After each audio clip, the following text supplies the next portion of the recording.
नमस्कार, मैं आपके साथ संजना चौरसिया। आज बताते हैं बीजेपी का मंत्र, सोच ईमानदार और काम दमदार। जी, स्मृति ईरानी जी को कौन नहीं जानता है। तो अभी जैसे आप देख सकते हैं कि उनका जो एक वीडियो है वो काफी ज्यादा ट्रेंड में चल रहा है और मुद्दा ये था कि कांग्रेस की महिला ने उनसे एक सवाल पूछ लिया कि जो सिलेंडर, गैस, पेट्रोल के जो बढ़ते दाम हैं उस पर जनता बहुत परेशान है। तो उन्होंने सिर्फ और सिर्फ एक जवाब दिया कि हमने 80 करोड़ लोगों को फ्री राशन बांटा है और राशन कार्ड बनवाए, फ्री टीके हमने करवाए। तो मतलब जो एक्चुअल का मुद्दा है वो कोई बताने को तैयार नहीं हो रहा है। और हालांकि अगर उन्होंने पूछ भी लिया तो क्या चला गया, उन्होंने कोई गलत मुद्दा तो पूछा नहीं। और भाई देखिए, कैबिनेट लोग हैं और रास्तों पर तो चलते मिलते नहीं है ना कि कभी भी उठाया, माइक लगा के पूछ लिया।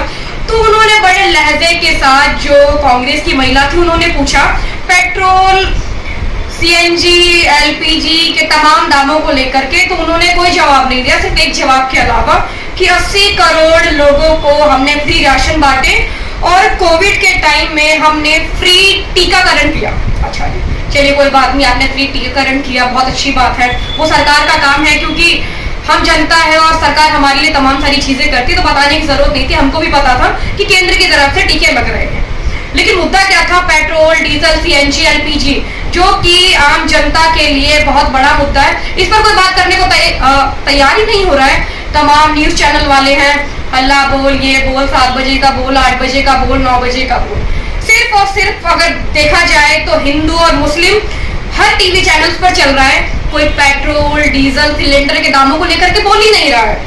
अब ईमानदार की बात करते हैं ना, ईमानदारी ऐसी हुई कि अब जो कश्मीर के राज्यपाल थे सतपाल जी, उनको भी घूसखोरी का ऑफर मिलने लगा है।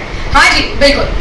अंबानी और आरएसएस के नेता अब फाइलों को पास कराने के लिए सतपाल जी को 300 करोड़ की घूसखोरी दे रहे थे। चलिए, सत्यपाल जी की एक बात बहुत अच्छी लगी कि हाँ, उन्होंने मोदी जी से कहा कि अंबानी और आरएसएस के नेता हमसे ये कह रहे हैं कि हम मोदी जी के बहुत करीब हैं। तो मोदी जी ने बोला कि नहीं, भ्रष्टाचार से कोई समझौता नहीं। बिल्कुल। तो उन्होंने इस मुद्दे पर सीबीआई जांच कर दी। लेकिन मुझे ये समझ नहीं आ रहा है कि जो एक्चुअल का मुद्दा है वो कोई क्यों नहीं बोलता है। सिलेंडर पर कोई क्यों नहीं बोलने को तैयार होता है, एलपीजी पर कोई क्यों नहीं बोलता है, बढ़ते दामों पर कोई क्यों नहीं बोलता है, बढ़ती महंगाई पर कोई क्यों नहीं बोलता है। बात करें नवरात्रों जैसे, रमजान जैसे पवित्र त्योहारों पर नए नए मुद्दे निकल के आते हैं। रामनवमी पर दुनिया भर के तमाशे होने लगे हैं। तो क्या ये अभी हिंदू और मुस्लिम होने लगा? क्या पहले और हिंदू और मुस्लिम नहीं रहते थे भारत के अंदर? मोदी जी जब सत्ता में आए भी नहीं थे, उन्होंने कहा था कि हम महंगाई को दूर करेंगे, पेट्रोल, डीजल, सिलेंडर, मतलब तमाम चीजें हम सस्ती करेंगे। अब आप खुद भी देखिए।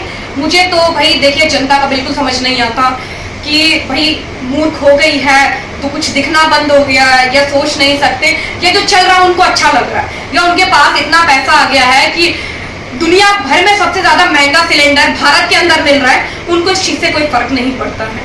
105, 120 रुपए के पेट्रोल हो चुके हैं, इस बात से कोई फर्क नहीं पड़ता है। डीजल के दाम बढ़ गए, इस बात से कोई फर्क नहीं पड़ता है। और भैया देखिए, नेताओं की बात करें तो वो बढ़ती महंगाई को लेकर के कुछ नहीं कह रहे हैं, सिर्फ और सिर्फ हिंदू और मुस्लिम की बात कर रहे हैं, बुलडोजर चलवाने की बात कर रहे हैं, गरीब लोगों को मारने की बात कर रहे हैं। कहाँ गया मोदी जी?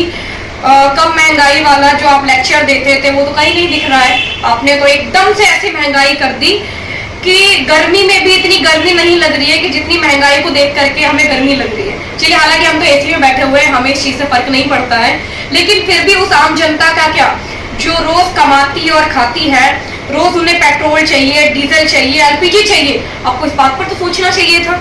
क्यों आपको नहीं दिख रहा है? राष्ट्रवाद भारत अब नहीं कर रहे हैं आप। तो भैया देखिए, मैं जनता बेवकूफ बन रही है, वो समझना नहीं चाह रही है, या उन्हें कुछ दिखाई नहीं दे रहा है कि ऐसे ऐसे मुद्दों को एकदम से इतना हाईलाइट करते हैं जिसका दूर दूर तक कोई लेना देना नहीं है। तमाम मीडिया चैनल वाले भी महंगाई को लेकर के बोलने को तैयार नहीं है, बस लाउड स्पीकर को लेकर के बोलेंगे, हिजाब को लेकर के बोलेंगे, नवरात्रों को लेकर के बोलेंगे, नॉनवेज बंद कराने को लेकर के बोलेंगे, लेकिन महंगाई पर कोई नहीं कहेगा। तो वही तीसरी बात एक और कर ले, जब कश्मीर से 370 धारा हटी थी तब लोग ऐसे भैया चौंक गए कि जैसे फ्री में सब कुछ बढ़ रहा हो, सभी पहुंच गए। जो फुटपाथ पर सोता था वो भी एक प्लॉट कटवाने की बात कर रहा है। ठीक है भैया, 370 हट गया। अब ये थोड़ी कि आरएसएस के नेता अंबानी जी अब घूसखोरी देंगे फाइलें पास कराने के लिए, या फिर अब यहाँ पर सबसे बड़ा जो एजेंडा है वो सतपाल जी का देखिए, वो भी बीजेपी के हैं और वो भी बीजेपी के लोग हैं। तो शाबाशी किस बात की दी जाए कि उन्होंने मोदी जी को बताया, ये शाबाशी मोदी जी को इस बात की दी जाए कि उन्होंने जो 300 करोड़ का मुद्दा था उस पर सीबीआई की जांच को लेकर के हो गया। देखिए भैया, हमें सच बोलने से कोई डर नहीं है और झूठ हम बोलते नहीं हैं। बाकी जनता सोचे समझे और स्टेप लें, क्योंकि बातों में ना आकर के और विवादित बिल्कुल भी ना बने, और आपको आपकी भी सोच और समझ है उस पर ज़्यादा ध्यान दें। नमस्कार।